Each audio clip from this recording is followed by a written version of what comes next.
Consumer ഫെഡിന് Ramzan Vishu ചന്തകൾ നടത്താമെന്ന് ഹൈക്കോടതിയുടെ പ്രധാനപ്പെട്ട ഉത്തരവ്. ഉത്സവ ചന്തകളിലെ ഉൽപ്പന്നങ്ങൾക്ക് സർക്കാർ സബ്സിഡി പണം അനുവദിക്കുന്നത് ഇലക്ഷൻ വരെ കോടതി വിലക്കിയിട്ടുണ്ട്. ചന്തകൾ തിരഞ്ഞെടുപ്പ് വിഷയമാക്കരുത് എന്നും ഹൈക്കോടതി നിർദ്ദേശം നൽകി. ബിനിലാണ് വിവരങ്ങളുമായി. ബിനിൽ, കഴിഞ്ഞ ദിവസം തിരഞ്ഞെടുപ്പ് കമ്മീഷൻ കോടതിയിൽ വാദിച്ചത് ഈ ഉത്സവ ചന്തകൾ അത് വോട്ടിനെ സ്വാധീനിക്കും, അനുമതി നൽകാൻ പാടില്ല എന്നായിരുന്നു. ഈ സാഹചര്യത്തിലാണ് ഇപ്പോൾ ഹൈക്കോടതിയുടെ ഈ സുപ്രധാനമായ വിധി വരുന്നത്. കൺസ്യൂമർ ഫെഡിനെ സംബന്ധിച്ചിടത്തോളം ആശ്വാസകരമായ ഒരു വിധി തന്നെയാണ്. പക്ഷേ അവർക്ക് സർക്കാർ സബ്സിഡി ഉടനൊന്നും ലഭിക്കില്ല.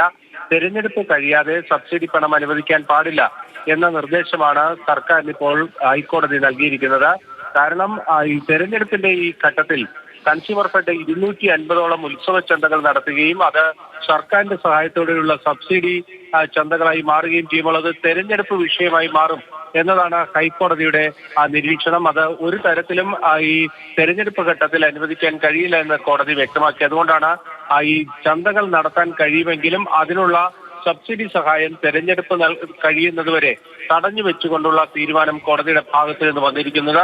26-ന് ശേഷം സർക്കാരിന് ഈ സബ്സിഡി പണം അനുവദിക്കാവുന്നതാണ്. നിലവിൽ കൺസ്യൂമർ ഫെഡിന്റെ കൈവശമുള്ള പണം ഉപയോഗിച്ച് അവർക്ക് ചന്തകൾ നടത്താമെന്നാണ് കോടതി വ്യക്തമാക്കിയിരിക്കുന്നത്.